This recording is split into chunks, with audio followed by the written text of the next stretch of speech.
रामू लकड़हारा हर रोज सुबह 4 बजे उठता था। न कोई अलार्म न कोई शोर, बस उसका जिस्म खुद जान लेता था कि अब उठने का वक्त आ गया। अरे रामू, उसकी बीवी सुमित्रा बड़बड़ाई। आंखें अभी पूरी खुली भी नहीं थीं। आज थोड़ा रुक नहीं सकते? कल बारिश में भीगे थे, बुखार आ जाएगा। रामू मुस्कुराया। वो मुस्कुराहट जो गरीब लोगों के चेहरे पर होती है, जिसमें दर्द भी होता है और हिम्मत भी। सुमित्रा, जंगल नहीं गए तो बच्चे क्या खाएंगे? नसीब तभी बदलता है जब बंदा खुद बदलने की ठान ले। सुमित्रा चुप हो गई। वो जानती थी इस आदमी को कोई रोक नहीं सकता। रामू ने अपनी पुरानी कुल्हाड़ी उठाई, जिसकी मूठ टूटी हुई थी और उस पर कपड़ा लपेटा हुआ था, और निकल पड़ा जंगल की तरफ। उस दिन जंगल में कुछ अजीब था।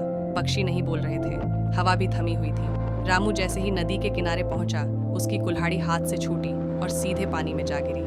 हाय राम! रामू का कलेजा मुंह को आ गया। ये तो मेरी रोटी थी। वो वहीं बैठ गया। आंखें भर आईं। 5 बच्चे घर में, बीवी बीमार, और अब कुल्हाड़ी भी गई। उसने सोचा, शायद मेरे नसीब में यही लिखा है। तभी पानी में हलचल हुई और एक बूढ़ा लंबी सफ़ेद दाढ़ी वाला आदमी पानी से बाहर आया, जैसे कोई कहानी से निकला हो। बेटा, रो क्यों रहा है? बूढ़े ने पूछा। रामू ने सारी बात बताई। बूढ़ा मुस्कुराया और पानी में हाथ डाला। पहले सोने की चमचमाती कुल्हाड़ी निकाली। यह तेरी है? रामू की आंखें चौड़ी हो गईं। सोने की कुल्हाड़ी, इससे तो जिंदगी बदल जाती। पर रामू ने सिर हिलाया। नहीं बाबा, यह मेरी नहीं। बूढ़े ने फिर हाथ डाला।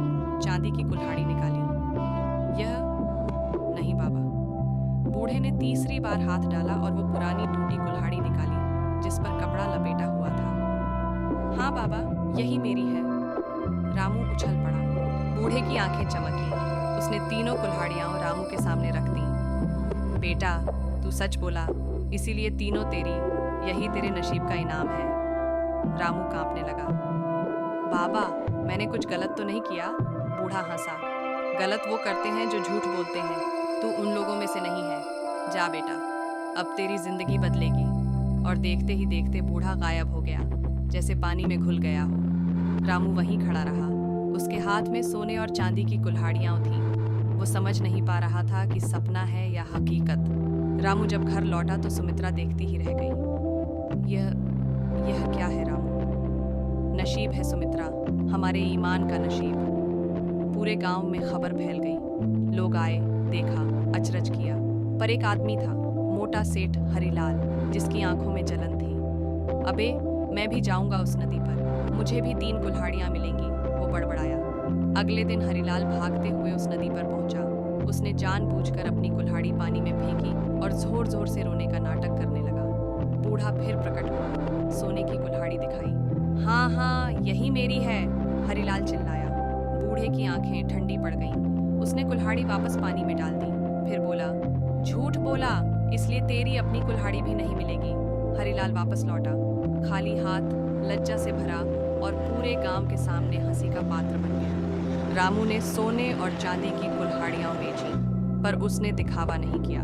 उसने पहले बच्चों की पढ़ाई का इंतजाम किया, फिर सुमित्रा का इलाज करवाया, और बचे पैसों से एक छोटी सी लकड़ी की दुकान खोली।